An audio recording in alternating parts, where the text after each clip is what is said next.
Bom, queridões, vamos lá. Estou aqui falando de impactos ambientais, continuando a matéria da semana anterior. Falamos na semana anterior de impactos ambientais na atmosfera, agora vamos falar de impactos ambientais na hidrosfera. Então, antes da gente falar desses impactos ambientais, entender da poluição hídrica, né, a poluição em corpos hídricos, a gente precisa entender o seguinte: hidrosfera não compõe só água em estado líquido, ela também compõe água em estado gasoso e sólido. A água em estado gasoso e água em estado sólido compõem um bom percentual da água disponível no nosso planeta. Tá? Da água em estado líquido, a maior parte dela, 97,5%, quase 98% dessa água em estado líquido no nosso planeta, ela é uma água salgada. A água doce, a água que a gente consome, né, a água que a gente usa em processos como agricultura, né, e processos industriais, ela corresponde só a um pequeno percentual, né, 2,5%. Desses 2,5%, boa parte é gelo. Então, da água doce em estado líquido que nós utilizamos, está ali, ó, 31% da água é água doce em estado líquido. Porém, temos um outro atenuante aqui. Dessa água doce em estado líquido, a maior parte dessas águas está no subterrâneo, são águas subterrâneas, são aquíferos, são lençóis freáticos. Então a água que a gente tem muitas vezes acesso é só 4% da água doce disponível no planeta. É um dado que a gente não costuma ver muito. A gente até fala, né, de questões hídricas, né, de problemas com relação à água, poluição. Muita gente usa um conceito errado de escassez de água, como se a água fosse acabar de uma hora para outra. Não é esse o problema. Nós temos uma quantidade de água no planeta que ela não varia, é a mesma quantidade. A quantidade de água no planeta era a mesma ontem, será a mesma amanhã. Podem acontecer pequenas variações. Sobretudo variações de estado da matéria, né? Pode ter um pouco mais de água em estado líquido, um pouco menos em água em estado sólido, um pouco mais em estado gasoso, ou seja, ela pode mudar entre os estados da matéria, mas a quantidade de água disponível no planeta Terra, ela é um número mais ou menos constante, a não ser que nós tiremos água do nosso planeta mecanicamente, levemos água para fora, para outros planetas, ou que não entre no nosso sistema, né, um meteorito com partículas de hidrogênio ou partículas de oxigênio, a composição de água no planeta será a mesma. Então, o que a gente tem na atualidade é, na verdade, um maior consumo de água. Estamos aumentando o consumo, o que vai fazer com que em algumas áreas a água fique mais escassa, de fato. Mas não é que a água no planeta vai acabar. Tá? A quantidade dela é a mesma, o que está aumentando é o consumo, tá bom? Seguindo aqui, dessa água em estado líquido, doce, a maior parte delas está em aquíferos. Uma outra parte em chuvas, lagos, alguma pequena parte em reservatórios e uma pequena parte em rios. Em geral, para os nossos processos, processo da agricultura, processo da indústria, nós retiramos águas de rios, alguns outros casos também de aquíferos. Mas é só para vocês terem uma noção de como nós interferimos pontualmente, como a gente interfere numa pequena parcela dessa substância e como a gente causa tantos impactos mesmo interagindo só com uma pequena parte. Como é que essa água está distribuída no mundo? Ela não está distribuída de maneira homogênea. Não é todo lugar que tem a mesma quantidade de água, né? A gente já sabe disso. Se a gente pegar a divisão por continentes, a Ásia tem um bom percentual, a África tem um percentual já um pouco mais complexo, as Américas têm quase metade da distribuição de água do planeta e Europa e Austrália e Oceania ficam ali com 6%. O que interfere? Por que a distribuição de águas no planeta não é homogênea? Por causa do relevo. Não só por causa do relevo, mas também por causa das dinâmicas climáticas, né? Movimentação das massas de ar. Até a própria latitude influencia nisso. Ou seja, temos muitas variantes. O que temos que levar em consideração, então, é essa água no nosso planeta, nós interagimos com um pequeno percentual dela e ela está distribuída de maneira heterogênea. Essa distribuição de maneira heterogênea vai causar uma série de questões com relação aos corpos hídricos. Guerras por causa de fornecimento de água, superutilização, escassez em determinados pontos. O Oriente Médio, por exemplo, é um local em que a distribuição de água, né, o consumo de água diário por habitantes, ele é menor do que aquele estabelecido pela... meu Deus, esqueci o nome da agência de... A OMC. OMC? Não, que é a OMC? A Agência de Saúde Internacional. Agora esqueci o nome. Mas a utilização dessa quantidade de água por pessoas no Oriente Médio, por exemplo, é menor do que os níveis estabelecidos internacionalmente como um padrão de saúde. Nós, aqui no Brasil, estamos numa situação com relação a isso bastante privilegiada. Cerca de 12% das águas doces do mundo estão em território brasileiro. E isso para nós é um grande alívio. Nós temos uma das maiores populações do mundo e temos também, obviamente, acesso a uma grande quantidade de água doce. Distribuição de água não é um problema para nós, mas para outros países é. E o que não quer dizer que no futuro não possa ser para nós também. Muitos locais entram em guerra por causa de água. O Oriente Médio é um local com tensões, a África subsaariana é um local com tensões também. Então, nada impede que no futuro o Brasil seja um país que vai estar ameaçado de alguma forma por causa disso, até mesmo ameaçado por causa da sua grande quantidade, né, de disponibilidade hídrica. Tá? No Brasil, como é que a gente usa essa água? Né? Como é que a gente aplica essa água? A maior parte da água está aplicada ao agronegócio. Tem até faltando um acento ali no gráfico, né? Esse gráfico não é meu, eu extraí ele de um artigo. A indústria utiliza 22% dessa água, também em estado líquido. E o uso exclusivamente humano, que ele está colocando aqui como 6%, é o uso que eu e você temos em casa. Para tomar banho, para lavar a louça, para cozinhar. Esse uso é o uso que está aqui representado como 6%. Então dá para a gente entender que a grande quantidade de água que a gente utiliza, ela não está basicamente no consumo direto. Ela está na produção agrícola, principalmente, e em processos industriais. Então, quando você vê propagandas, aí você vê seus pais dizer assim, você precisa poupar água.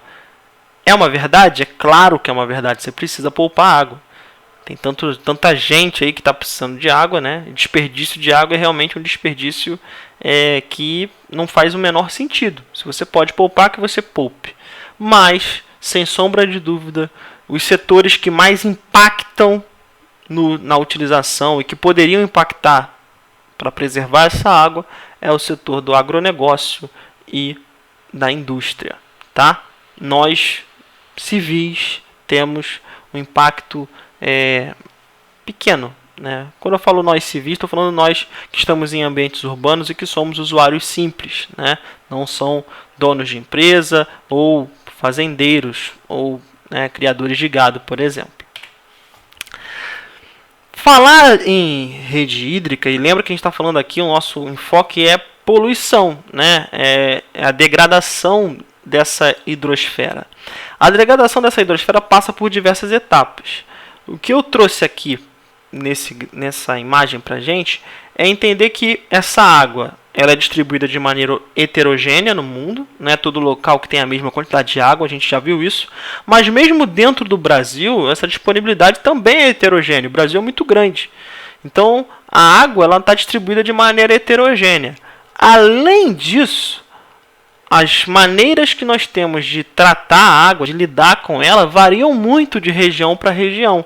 É óbvio que isso tem a ver com uma infraestrutura, né, investimentos, né, urbanização. Então, tudo isso influencia na maneira como a água é utilizada, é distribuída, é tratada. Então, nesse esquema aqui, a ideia foi mostrar para vocês que, olha, nem sempre as pessoas têm acesso à água. Isso já é uma questão. Em 2017, 86% da população tinha acesso à água todos os dias. Mas olha só aqui, ó, 6% da população só tinha água 4 a 6 vezes por semana. 5% da nossa população tem acesso à água uma vez por semana. Então, mesmo o Brasil tendo uma ampla disponibilidade, essa água não chega para todo mundo, por diversas questões, né? Aqui tem uma variação, né, por região. Percebam que a região onde nós estamos, na região sudeste, a gente tem sim uma ampla distribuição. Nós somos a região mais urbanizada, né, do país. Agora, a região norte, por exemplo, região que detém maior quantidade de disponibilidade hídrica, só quase 60% da população tem acesso à água, né, de maneira tratada, né? Os outros 40% não tem. Então é uma maneira da gente levar em consideração também as diferenças regionais dentro do Brasil. Isso vai impactar na maneira como a gente se relaciona com a água e a maneira como a gente polui esse corpo também. Então, a poluição dos corpos hídricos, aí falando basicamente de poluição, agora que a gente já falou um pouco de como a água está distribuída, como é a distribuição das águas no Brasil, como a gente se relaciona com isso, como é que essa poluição acontece? Como é que a gente polui corpos hídricos? Principalmente por despejo de esgoto, uso de detergentes, resíduos químicos e chorume. A maior parte desses problemas aí são problemas urbanos, ou seja, problemas que são muito grandes em cidades e que acaba poluindo águas nos centros urbanos, e essa água, pelo próprio ciclo da água, vai se distribuir por outras localidades. Então, esses são as principais fontes de poluição. A gente vai passar por alguns casos, né? Vamos falar de alguns desses casos, tá? Trouxe aqui o primeiro tipo de poluição que eu destaquei, que não necessariamente é uma poluição antrópica, ela não é uma poluição humana.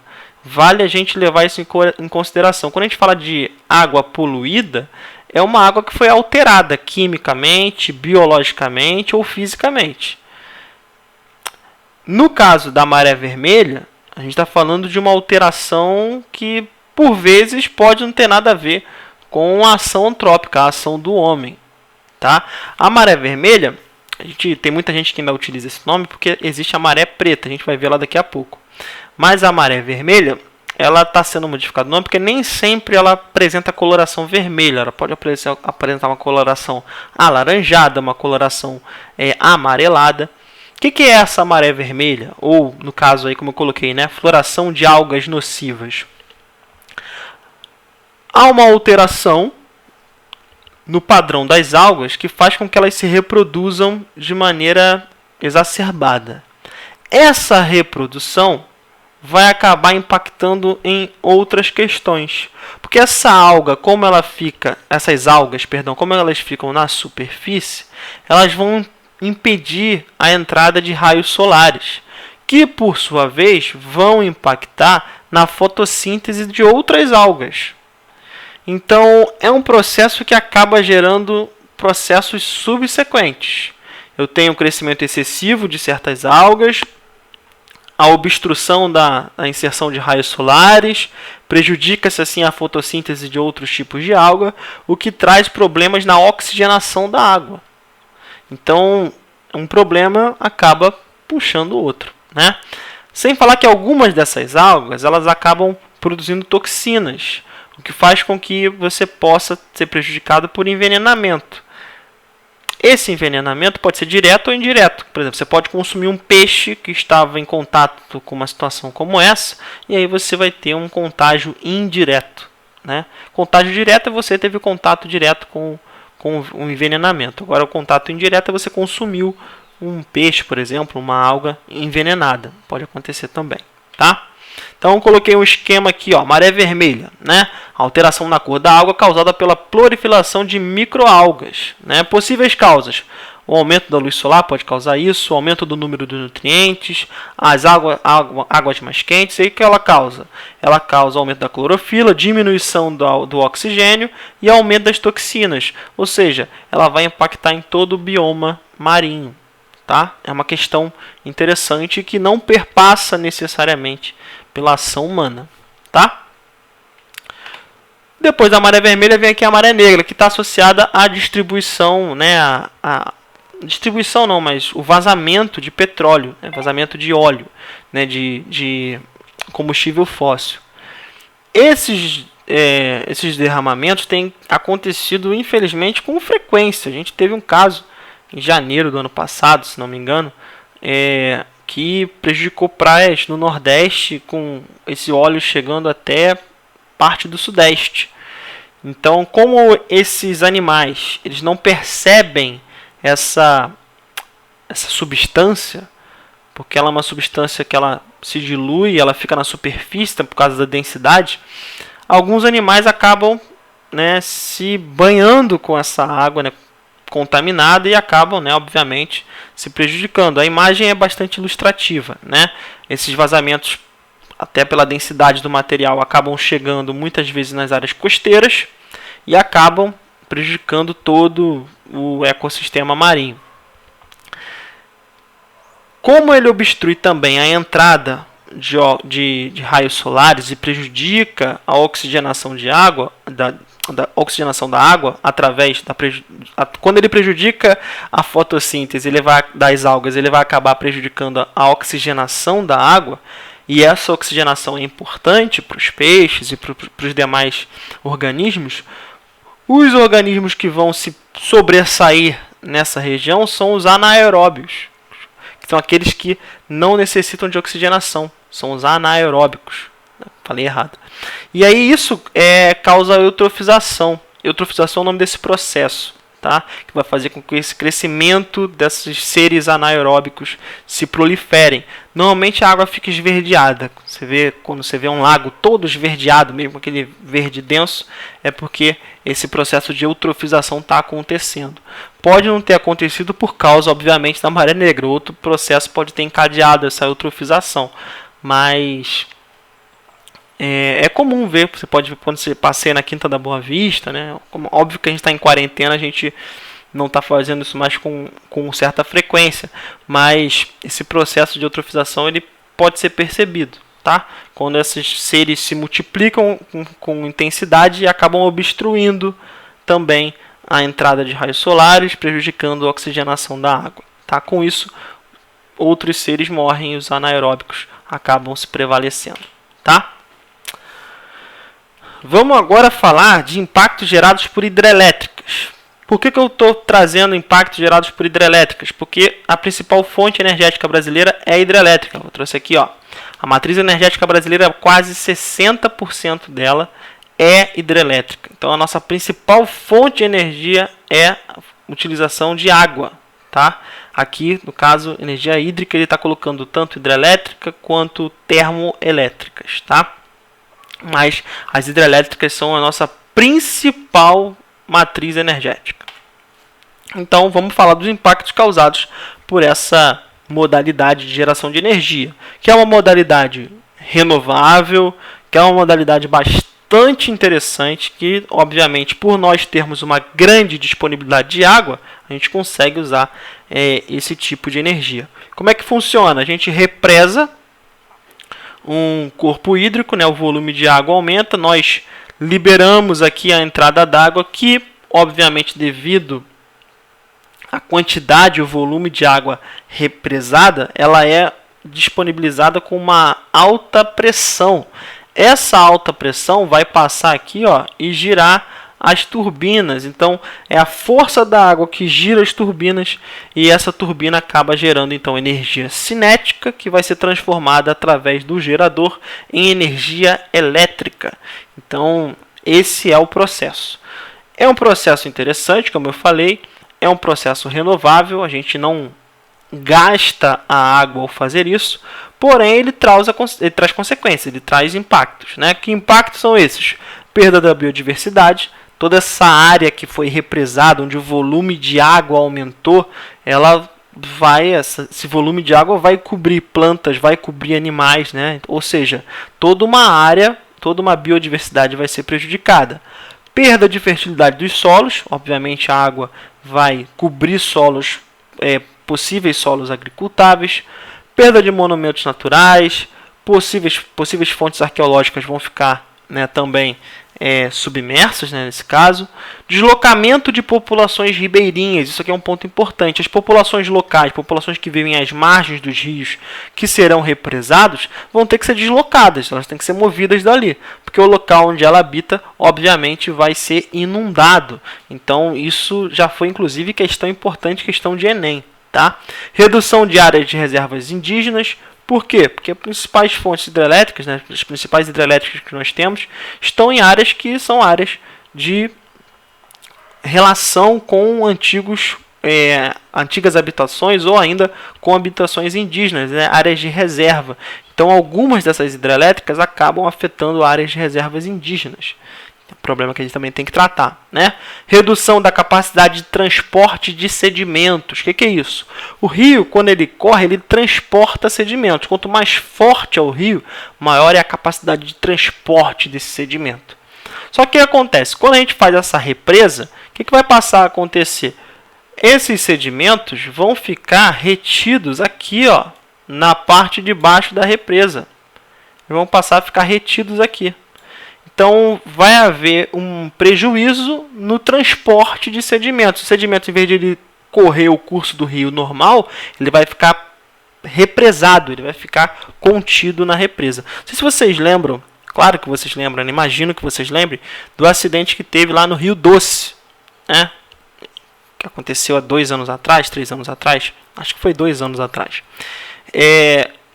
Esse acidente, com a quebra da represa, né, com o rompimento da represa, todo esse volume d'água foi dispersado rapidamente, né? Então, as comunidades que estavam a jusante do rio, né, ou seja, que estavam a pontos depois da represa, elas receberam todo esse volume de água de uma vez. Mas mais do que esse volume de água, foi liberado também todo esse material que antes estava aqui, ó, contido.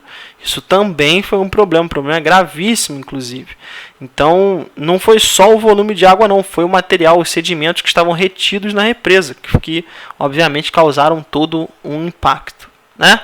Além disso, nós temos aqui impacto no ciclo do carbono. Por quê? Porque toda essa vegetação que ficou inundada, ela vai liberar, né, carbono para a água. Impacto na reprodução de peixes, na extinção de organismos. Essa ideia aqui é interessante, os impactos na reprodução dos peixes. Muitos peixes, para se reproduzir, eles sobem o curso do rio. Eles vão para montante, eles vão para áreas mais próximas da nascente para se reproduzir.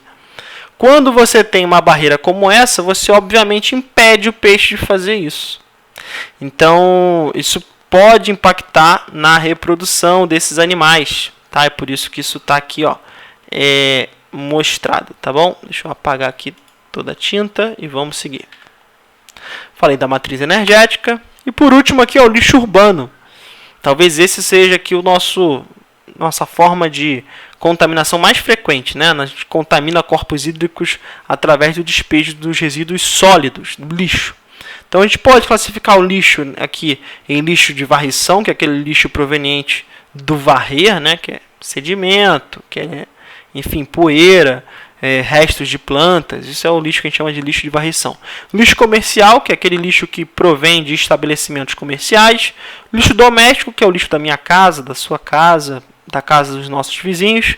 O lixo industrial, que é o produzido em indústrias, e o lixo hospitalar, que recebe essa divisão porque ele precisa receber um tratamento diferente, né, na hora de ser despejado ou tratado. Quais são as formas de tratar o lixo mais comuns que nós temos? Além de queimar lixo, que é uma prática comum em ambientes rurais e até mesmo em algumas áreas de ambiente urbano, a gente tinha como principal fonte de despejo do Rio de Janeiro o lixão de Gramacho. Como é que é um lixão? O lixão é essa estrutura aqui, ó. O lixão simplesmente é despejar lixo a céu aberto e esse lixo então vai se decompor, vai estar sujeito à ação de animais, à ação do vento, à ação da chuva. A chuva em contato com esse lixo em processo de decomposição vai gerar o chorume. Chorume é aquele líquidozinho que sai do lixo. Né? Sabe quando você bota a sacola de lixo, você deixa ela lá um dia, você esqueceu de jogar no lixo, tem que jogar só no dia seguinte, já está cheirando mal? Aquele líquidozinho proveniente da decomposição do lixo é o que a gente chama de chorume. Esse chorume, ele, no caso do lixão, ele vai impactar no solo, ele vai infiltrar no solo e vai alcançar o lençol freático. Então ele vai poluir tanto o solo quanto o lençol freático. O lixão, sem sombra de dúvidas, é a pior destinação possível para o lixo. Mas era o despejo que nós utilizávamos. Nós, aqui no Rio de Janeiro, usávamos o lixão de Gramacho, de um outro município aqui do lado. A gente pegava o lixo e jogava o lixo lá. Era isso que a gente fazia. Tá? Os lixões foram finalizados, eles foram transformados. Tem um projeto de lei, né, que já está em curso. Aqui no Rio de Janeiro, o próprio lixão de Gramacho está inoperante. A ideia agora é utilizar os aterros sanitários ou aterros sanitários controlados, né? Que são maneiras um pouco melhor, né, maneiras um pouco mais eficientes da gente lidar com o lixo. Como é que é o aterro controlado? O aterro controlado ele tem uma situação um pouco melhor. Por quê? Porque ele coloca aqui uma manta que vai fazer com que essa poluição ela não atinja o lençol freático. Ou seja, ele vem com uma camada impermeável e coloca o lixo dentro dessa camada impermeável.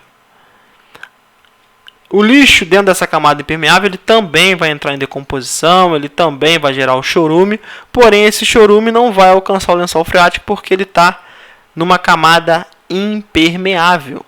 Tá? Então a ideia é proteger o lixo, enterrar, é como se a gente tivesse enterrado o lixo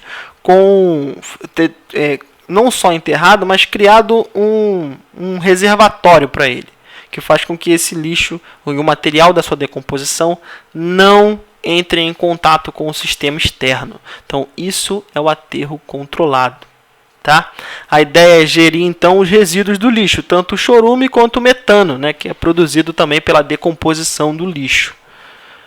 A maneira mais eficiente é o aterro sanitário, que além de lidar com aquilo que é proveniente do lixo, né, no caso o chorume e o metano, ele vai acabar também fazendo um tratamento desses materiais e até mesmo gerando energia ou gerando algum tipo de produto, como por exemplo adubo orgânico. Então é uma maneira da gente lidar com o lixo de maneira eficiente, porque a gente está transformando o lixo em uma outra coisa, né? Transformando o lixo, dando uma função econômica para o lixo. Então, é a maneira mais interessante, mas requer um investimento que muitas vezes os estados não estão dispostos a fazer ou não têm condições de fazer. É por isso que muitas vezes essas estruturas aparecem em parcerias com o setor privado. Então, o setor público fornece a matéria-prima, né, que seria o lixo, e a instituição privada ela trabalha esse lixo para gerar lucro para ela. Então é uma possibilidade, é uma forma da gente tratar o lixo de maneira um pouco mais inteligente e a partir disso não poluir solo e recursos hídricos. Tá? Uma outra opção, antes da gente gerar o lixo, obviamente, é fazer reciclagem. Só que aqui, ó, do total de lixo plástico que a gente gera aqui no Brasil, a gente recicla quase 1%, 1,2%. Então a taxa de reciclagem brasileira ela é muito pequena, sobretudo com relação ao plástico. Se a gente for levar em consideração outros materiais como o alumínio, não, a gente recicla muito alumínio. Agora plástico, por exemplo, a gente é bastante insignificante a nossa atuação. Se a gente comparar com outros países, né, que produzem muito mais e, por sua vez, reciclam muito mais, é o caso dos Estados Unidos, a Alemanha, né? Então, a gente está tomando uma surra de lavada aí nesse sentido. Mas, em outros pontos, a gente até é bastante eficiente. Como eu falei, ó, 98% do alumínio aqui no Brasil que a gente produz é reciclado. né? Garrafas PET também 61%, vidro quase 50%, porém a maior parte dos produtos é de plástico. Então, menos de 10% do total do lixo brasileiro é reciclado. Então, vale lembrar, nem todo lixo pode ser reciclado, e do lixo que pode ser reciclado, nem 10% é. Então, a gente está correndo muito atrás. Se a gente pegar o mundo, a gente tem locais onde isso funciona de maneira muito mais eficiente. Como eu falei aqui, a Alemanha, 63% do que pode ser reciclado é.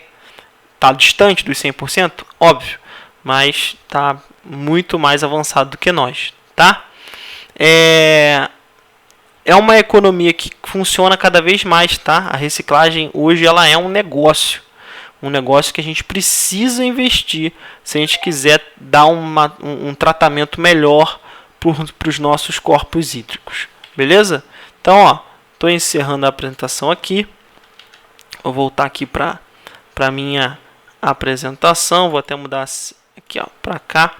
Então, para terminar, gente, não deixem de assistir o vídeo, obviamente, assina aqui, né? Assina o canal, papapá, aquele negócio que vocês gostam aí. Comenta aqui se tiver alguma pergunta para eu poder ver e responder a vocês. E eu vou colocar um formulário, uma lista lá de exercícios para vocês fazerem ao longo da próxima semana. Então eu estou fazendo uma semana uma apresentação, na outra semana exercício. Apresentação, exercício. A gente vai seguindo assim para ver se você prepara vocês o melhor possível para fazer esse vestibular, tá bom? Beijo para vocês, se cuidem e até a próxima.